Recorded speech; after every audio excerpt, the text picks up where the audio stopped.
Hello guys, welcome you all. My name is Lamia Naseem और चलिए आइए स्टार्ट करते हैं स्ट्रेंथ ऑफ मटेरियल की सीटीक्यू सीरीज का लेक्चर नंबर 30। ये स्ट्रेंथ ऑफ मटेरियल की सीटीक्यू सीरीज का लास्ट लेक्चर है। काफी अच्छे से चीजों को डिस्कस करेंगे और यहाँ पर मैं आपको समझाने वाली हूँ बेंडिंग स्ट्रेस से रिलेटेड एक क्वेश्चन, जहाँ पर सेक्शन चेंज होगा और सेक्शन चेंज होने की वजह से हम ये चेक करते हैं कि कौन सा सेक्शन ज्यादा स्ट्रेसेस को बेयर कर सकता है, या कह सकते हैं किसकी फ्लेक्चरल स्ट्रेंथ ज्यादा है। ओके, तो देखिएगा क्वेश्चन को बोल रहा है compare the flexural strength of the following three beam of equal weight and same material. Okay, यहां पर तीन बीम्स की बात हो रही है और तीनों बीम्स का जो क्रॉस सेक्शन है वो आपको दिया हुआ है। अगर आप फर्स्ट देखोगे, I section 300 into 160 mm with flange 20 mm thick and web and same material. Okay, second हमारा क्या दिया हुआ है, rectangular section having depth twice the width. Okay, depth जो है वो 2 टाइम्स है विड्थ की। उसके बाद थर्ड हमारा क्या है, सर्कुलर सॉलिड सेक्शन। ओके, यहां पर आपको एक आई सेक्शन दिया हुआ है जो कि ऑलरेडी मैंने बना दिया है।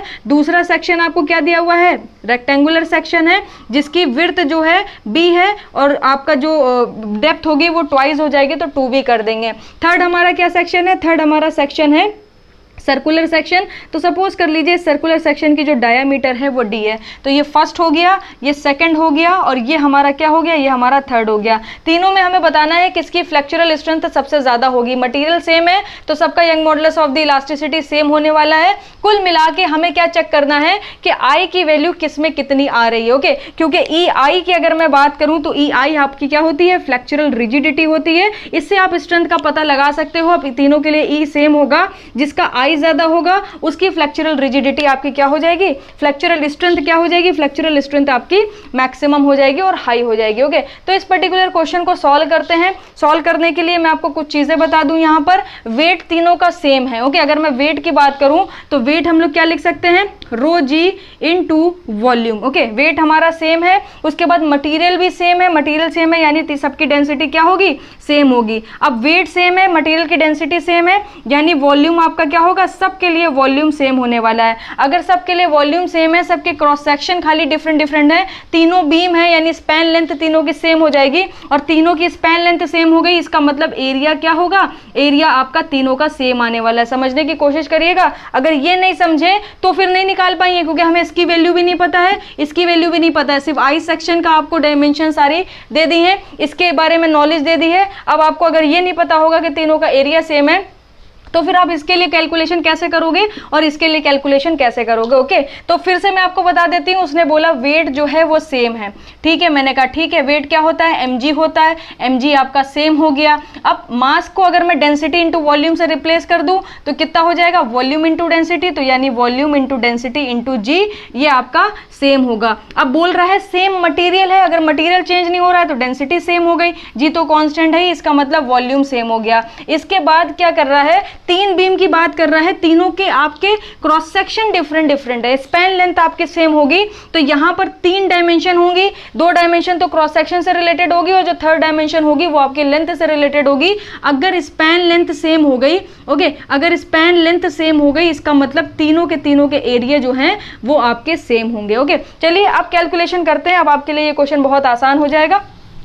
तो सबसे पहले क्या करते हैं, सबसे पहले इस आई सेक्शन का एरिया फाइंड आउट कर लेते हैं। अगर हमें इसका एरिया फाइंड आउट कर लिया तो इसके एरिया को इसके एरिया से कंपेयर करा के बी निकल आएगा, इसके एरिया को इसके एरिया से कंपेयर करा के हमारे डी की वैल्यू निकल आएगी। तो यहाँ पर देखिएगा ये 160 है तो ये भी आपका कितना है, 160 है। तो 2 यहाँ पर फ्लेंज है, एक वेब है, दोनों फ्लेंज के डायमेंशन सेम है, 2 टाइम्स कर दीजिए 160 इंटू 20। ओके, प्लस अब आप वेब का एरिया देखेंगे तो कितना मिल जाएगा, ये आपको मिल जाएगा 20 इंटू 300 में से 20 गए 280 बचे, 280 में से यहां से 20 करा 260 बचे, यहां से आपको मिल जाएगा एरिया। इसके बाद अगर मुझे मोमेंट ऑफ इनर्शिया चाहिए हो आई सेक्शन का, तो आप मोमेंट ऑफ इनर्शिया कैसे निकाल सकते हैं, सबसे पहले क्या करिए, इस पूरे को एक रेक्टेंगल मान लीजिए और इसका मोमेंट ऑफ इनर्शिया निकालिए 160 into 300 cube by 12, BD cube by 12 होता है ना। फिर ये पूरा रेक्टेंगल तो है नहीं, यहां पर मटेरियल नहीं है, यहां पर मटेरियल नहीं है, तो यहां से इसको माइनस कर दीजिए। कैसे माइनस करेंगे, टोटल 160 है, 160 में से 20 चला गया 140। अब यहां यहाँ पर 140 को इक्वली डिवाइड करेंगे तो कितना आ जाएगा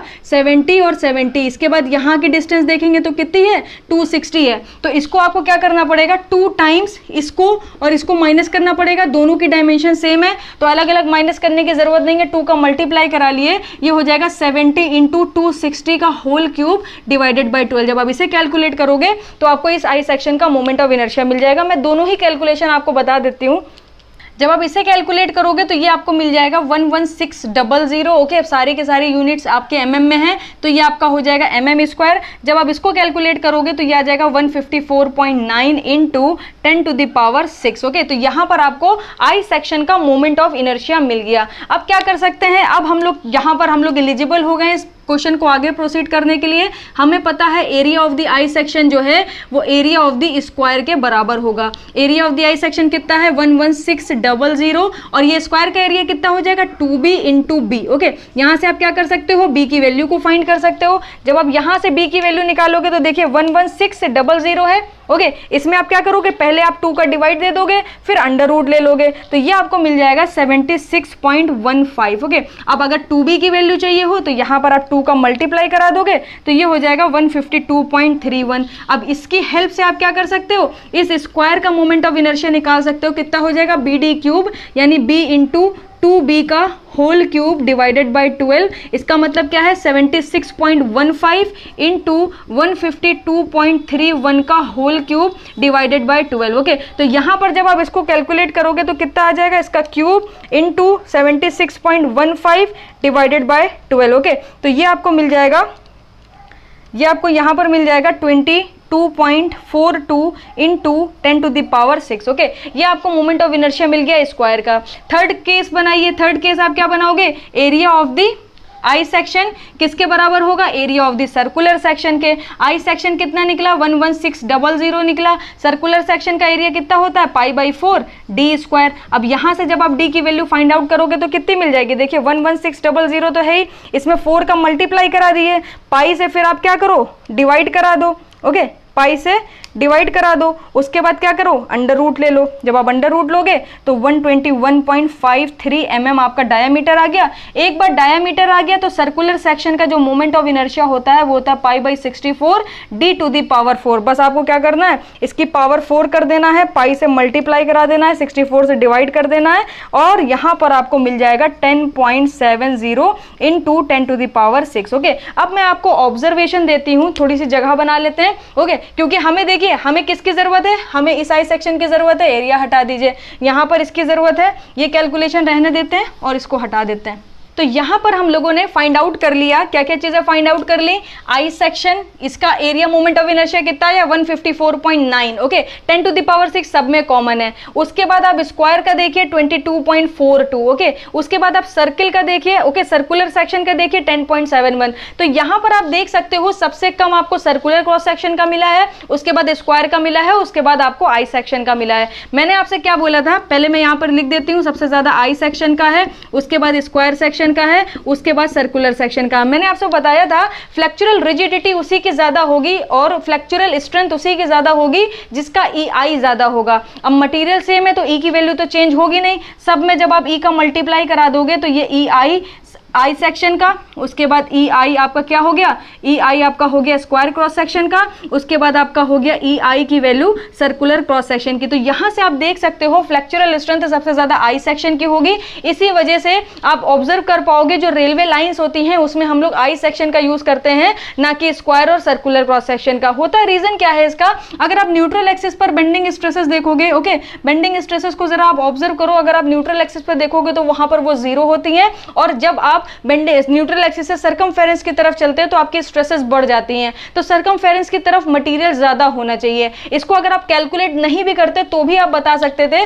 कैसे बता सकते थे, एक आपके पास आई सेक्शन है, बस शर्त यह है आपसे वैल्यू नहीं पूछी होती और मटेरियल आपका फिर भी इस तरीके से सेम होता है। ओके, अगर आपसे वैल्यू पूछ लेगा तब तो आपको वैल्यू कैलकुलेट ही करनी पड़ेगी। तो यहाँ पर आप देखो जरा, 3 आपके पास सेक्शन थे, यहाँ पर ये तीनों की न्यूट्रल एक्सिस हो गई। अगर आप सर्कुलर क्रॉस सेक्शन में देखोगे तो न्यूट्रल एक्सिस के पास मटेरियल ज्यादा है और जैसे जैसे आप सर्कमफेरेंस की तरफ बढ़ते हो आपके मटेरियल की वैल्यू कम होती जा रही है, वॉल्यूम आपका कम होता जा रहा है मटेरियल का। ओके, तो यहाँ पर आप देख सकते हो जब आपके न्यूट्रल एक्सिस पे स्ट्रेसेस ही 0 है तो न्यूट्रल एक्सिस पे ज्यादा मटेरियल मटेरियल देने से फायदा क्या है? आप वेस्ट कर रहे हो मटेरियल का। आपको अगर मटेरियल देना ही है तो मटेरियल आपको वहां देना चाहिए जहां पर स्ट्रेसेस मैक्सिमम है। ओके, तो यहां पर आप देख सकते हो ये आपका सर्कुलर जो क्रॉस सेक्शन है ये आपका सबसे बकवास हो जाएगा, क्योंकि यहां पर आप क्या कर रहे हो, वहां पर उस जगह पे ज्यादा मटेरियल दे रहे हो, न्यूट्रल एक्सिस के पास ज्यादा मटेरियल दे रहे हो जहां पर आपकी स्ट्रेसेस ज्यादा डेवलप ही नहीं होनी है। स्ट्रेसेस कहां डेवलप होंगी? सर्कमफेरेंस पे डेवलप होंगी, और सर्कमफेरेंस पे मटेरियल आपने हटा लिया। ओके,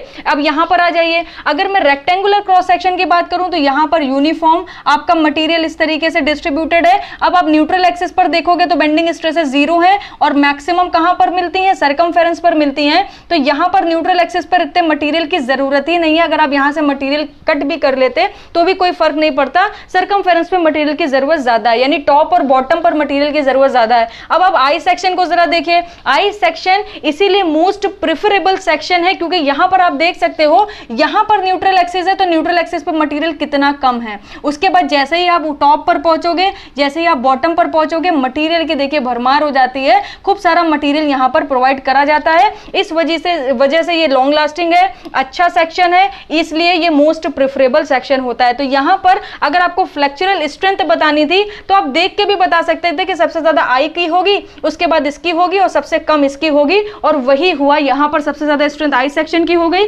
उसके बाद स्क्वायर की हो गई, फिर आपकी सर्कुलर क्रॉस सेक्शन की हो गई। तो इस तरीके के क्वेश्चन गेट में पूछे जाते हैं, क्योंकि ये थोड़े से कॉन्सेप्चुअल क्वेश्चन है, स्टूडेंट इसको कर नहीं पाते हैं अगर उनके कॉन्सेप्ट क्लियर नहीं है। तो आप इस क्वेश्चन की प्रैक्टिस जरूर करिएगा। और ये तीनों ही सेक्शन आपके बहुत ही कॉमन सेक्शन है जो आपको मैक्सिमम टाइम देखने को मिलेंगे। So thank you so much. I hope आपको ये स्ट्रेंथ ऑफ मटेरियल की CTQ सीरीज अच्छी लगी होगी। आपको पढ़ाने में भी मुझे काफी मजा आया। आप लोग वीडियोज देखते हो, कमेंट करते हो, आप जब अप्रिशिएट करते हो तो मुझे मोटिवेशन मिलता है कि मैं और अच्छा आपको पढ़ाऊं, और अच्छा कंटेंट डिलीवर करने की कोशिश करूं। आगे भी कोशिश करूंगी कि और अच्छा कंटेंट डिलीवर करूं, अच्छे से फिर से कोई एक नए सब्जेक्ट पे CTQ सीरीज स्टार्ट करूं। So thank you so much, thank you very much मेरी वीडियोस देखने के लिए। मैं मिलूंगी आपसे फिर नेक्स्ट वीडियो में किसी नए सब्जेक्ट के साथ, किसी नई सीरीज के साथ। All the best for your examination. GATE 2021 में बहुत कम टाइम बचा है, अच्छे से प्रिपरेशन करिए। कहीं पर कोई भी प्रॉब्लम होती है कमेंट सेक्शन में लिखिएगा। ओके, और हमारा जो गेट का कोर्स है वो ऑलरेडी लॉन्च हो चुका है, आपको तो पता ही है। आप में से बहुत सारे स्टूडेंट ऑलरेडी एनरोल कर चुके हो। सो अच्छे से पढ़ाई करते रहिए। हार्डवर्क का कोई भी सब्स्टिट्यूट नहीं है, तो हार्डवर्क तो करना ही पड़ेगा। मैं अपने लिए हार्डवर्क कर रही हूँ, आप अपने लिए हार्डवर्क करो। मेरा हार्डवर्क क्या है? मुझे आपको अच्छा पढ़ाना है। आपका हार्डवर्क क्या? आपको अच्छे से पढ़ना है, सारी चीजें सीखनी है। So all the best. अगर आपको मेरी वीडियोज अच्छी लगती है, आप पूरा गेट का कोर्स मेरे साथ कंप्लीट करना चाहते हो, तो डिस्क्रिप्शन बॉक्स में आपको पूरी डिटेल मिल जाएगी, वहां पर जाके आप एनरोल कर सकते हो, मेरे साथ डायरेक्टली कनेक्ट हो सकते हो, अपने डाउट्स को क्लियर कर सकते हो, पूरे सब्जेक्ट को कंप्लीट कर सकते हो। अब आप CTQ सीरीज की हेल्प से समझ गए होंगे कि जब आप स्ट्रेंथ ऑफ मटेरियल को पढ़ोगे, जब आप उसके कॉन्सेप्ट को पढ़ोगे तो वो कितने इंटरेस्टिंग हो जाएंगे। ये सारे क्वेश्चन जब आपके लिए मैंने इजी कर दिए, बिना कुछ बताए, बिना किसी कॉन्सेप्ट के, जब आपको ये क्वेश्चन मेरे से समझ आ सकते हैं, तो डेफिनेटली जब आप मेरे से कॉन्सेप्ट पढ़ोगे तो आप यहां से यहां पहुंच जाओगे सारे के सारे सब्जेक्ट्स में। So thank you so much. मिलते हैं आपसे नेक्स्ट वीडियो में।